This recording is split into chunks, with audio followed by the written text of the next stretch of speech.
Hey guys, it's Joey. So this is a video that has been requested.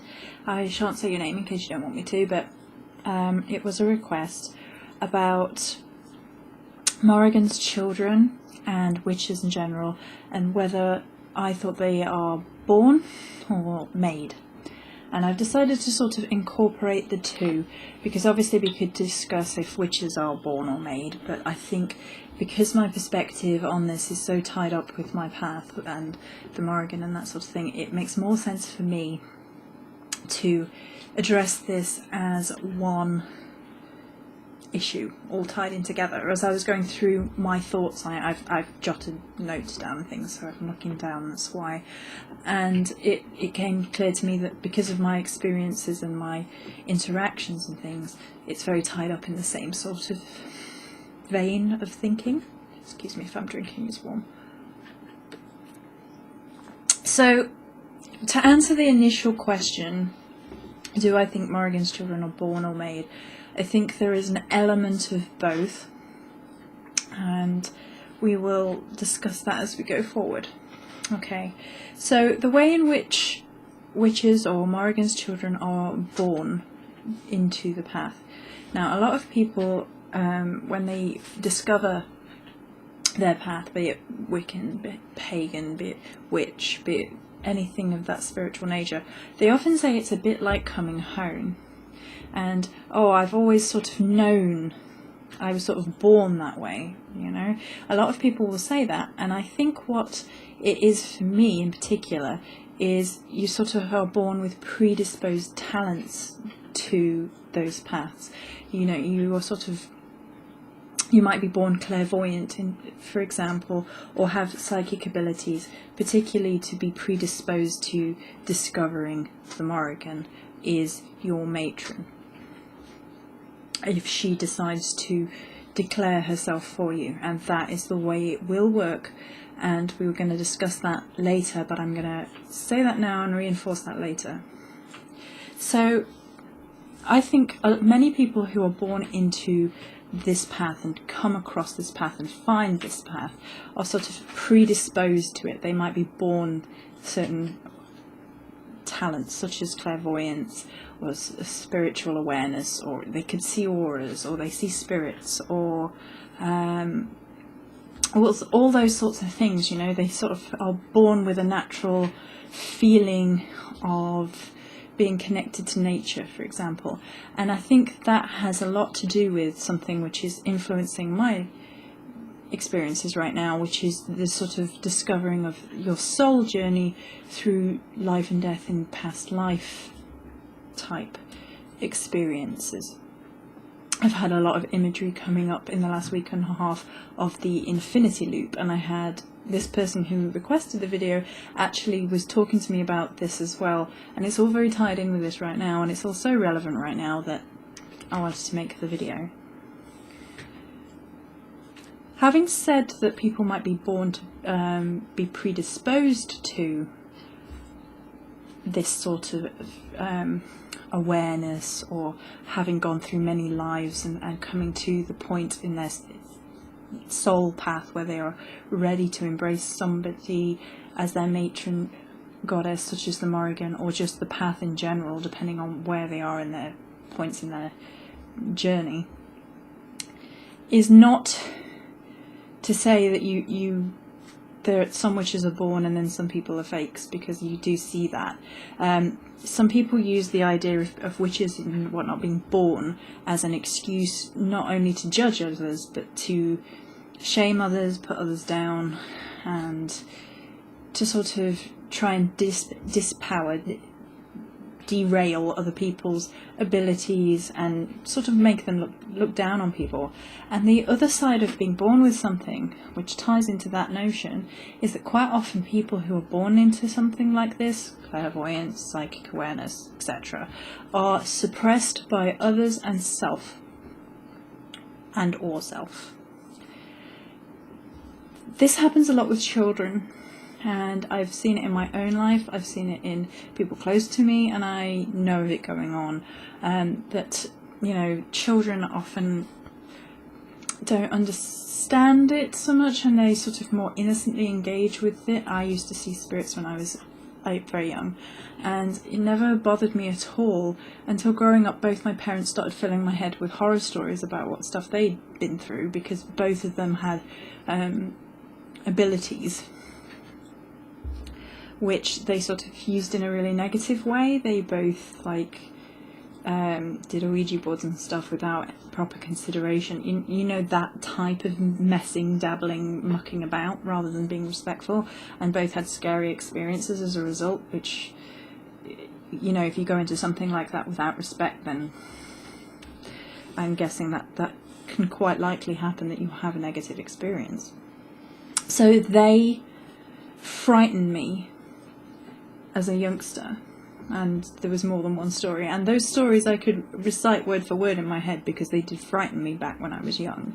And then you have the other side of things where people are telling their kids, don't be stupid, you're imagining it, imaginary friend, yada yada yada, and then the kid starts to believe what they're told, because at that point they're too young to question the parents, and some people never question it. So, and then there are people who suppress themselves because it frightens them for whatever reason, because they feel it's not normal or not accepted for whatever reason, and if they permanently reject anything to do with that side of themselves, then they may have slight witchy tendencies manifest. Maybe they might have nothing if they completely seek to eradicate that part of themselves, and they are very unlikely to be embraced by the Morrigan, because she doesn't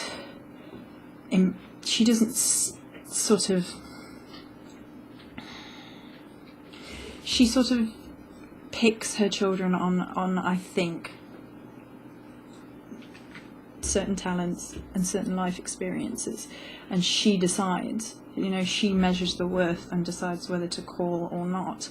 And I think anybody who would permanently suppressed and rejected any part of themselves rather than strengthening themselves and learning to defend themselves is not in the right frame of mind for the Morrigan to want to connect to that person. So that's how I feel about being born into something. You know, they're definitely predisposed talents to it. Some people are born into, the way I see it, okay, is that you are born and you are reborn, and each time you learn what you need to learn for your soul's progression.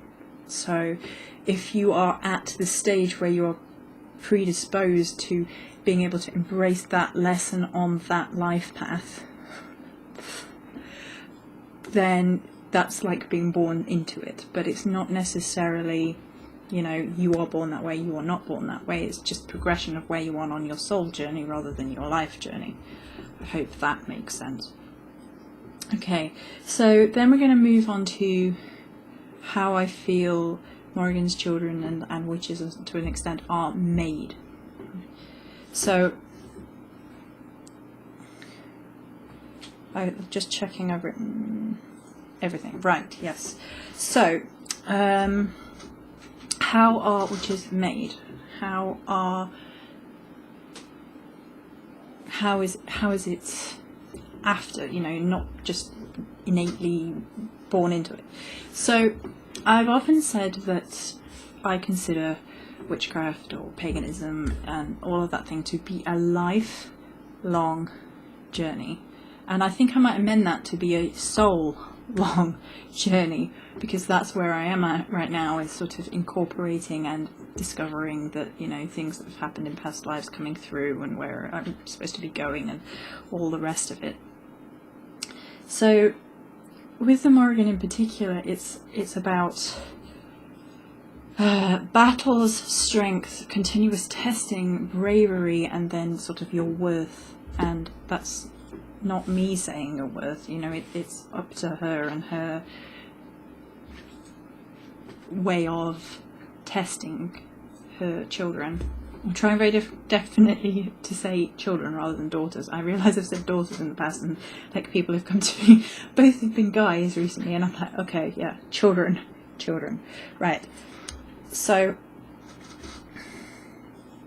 something that was actually touched on by the person who asked me about this was he said that, you know, that a lot of the followers of Morrigan seem similar in their abilities, outlooks, and they all seem quite powerful. And I actually said this to him, but I'm going to restate it here, is that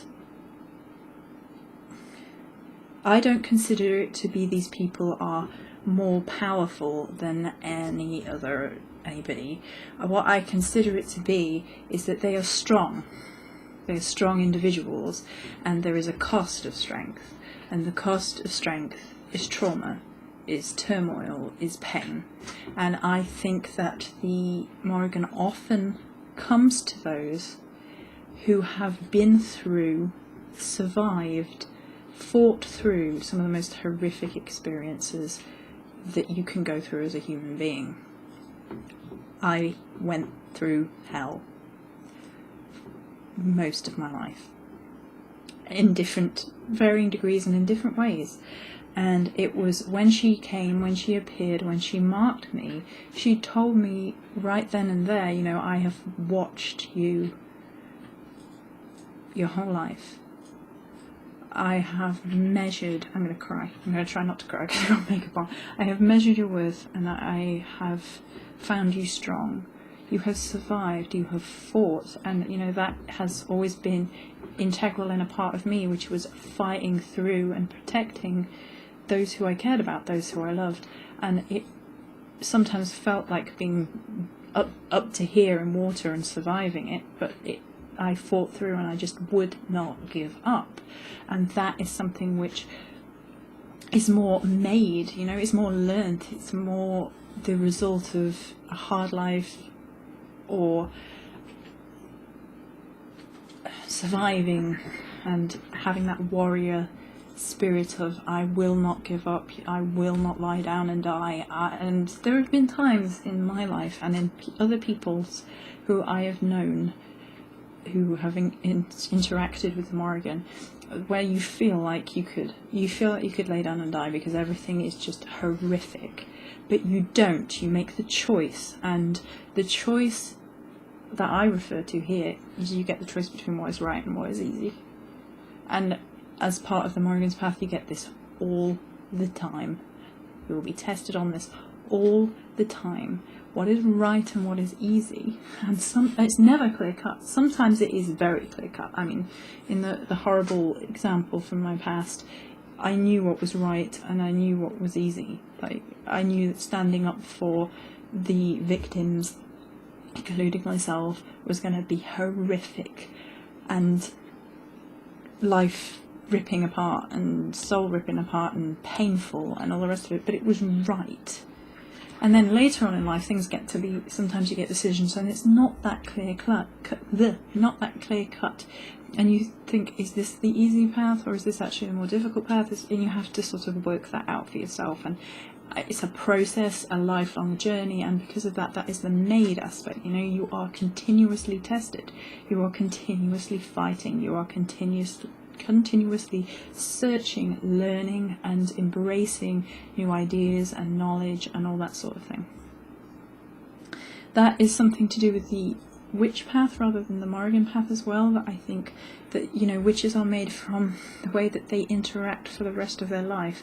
Do they completely think they know it all, or do they permanently keep searching? I think a true witch in the true sense of the word knows that you have to accept that you don't know very much, that you may know nothing at all, that you might be completely and utterly wrong, and you have to search and read and journey, and you have to engage with the information that you can find and that comes to you.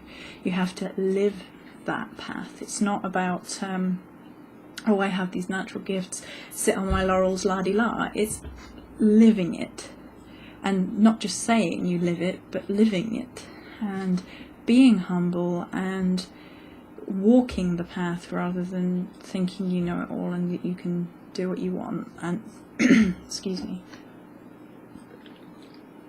and being considerate of others and nature and everything around you. Everything becomes a much more moral choice when you're on a witch path, because you are aware of your energies, you're aware of the world around you, you're aware of the connections between you and other people, and you can't just justify being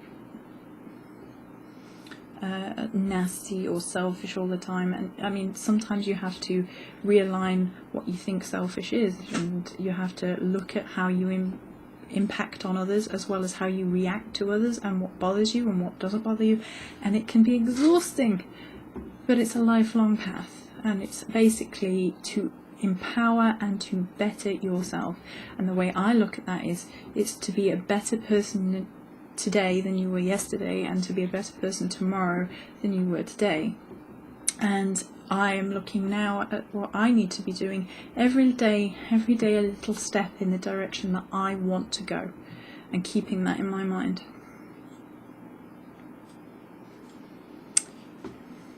Having said that about the power aspect, that the guy said, you know, a lot of the followers of Morrigan seem to be quite powerful. There is another flip side to this, which is quite often you see those seeking to attach themselves to her, aka to use her, to make themselves look badass, to make themselves look powerful, to make themselves look knowledgeable, to make themselves look cool, I guess.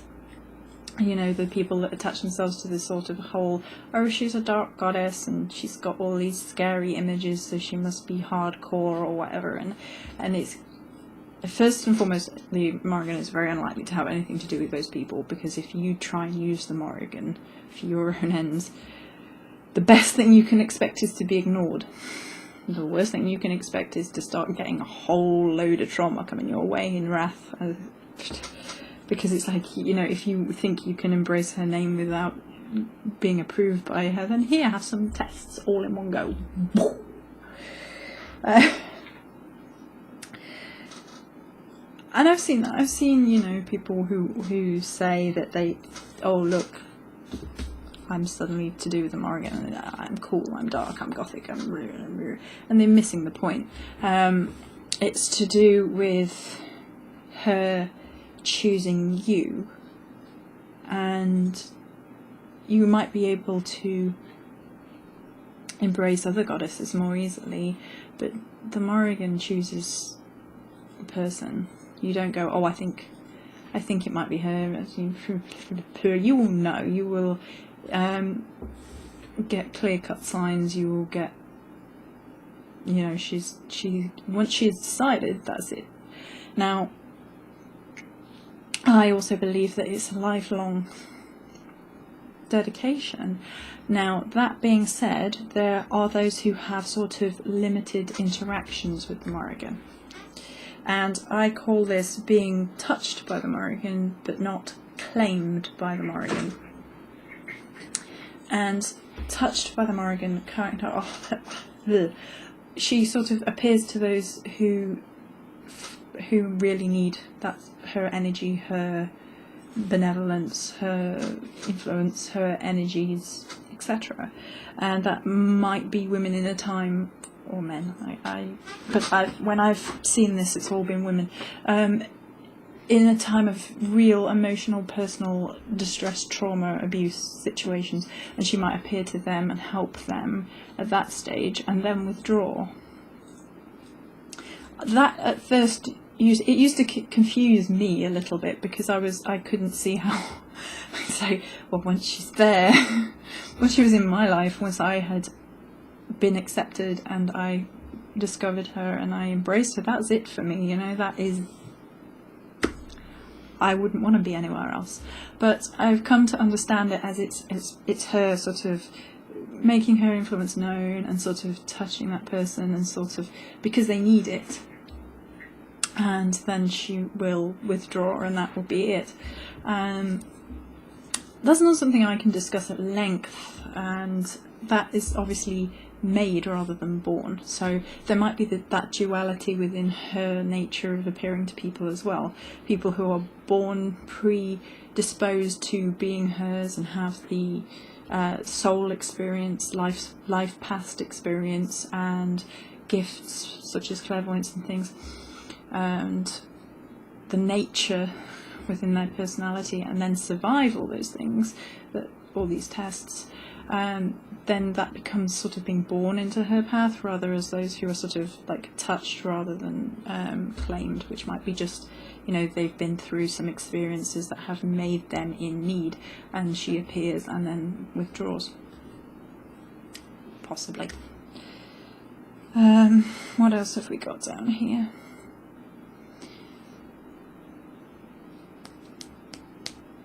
The last thing I think I'm going to touch on is I honestly believe as well that we are guided.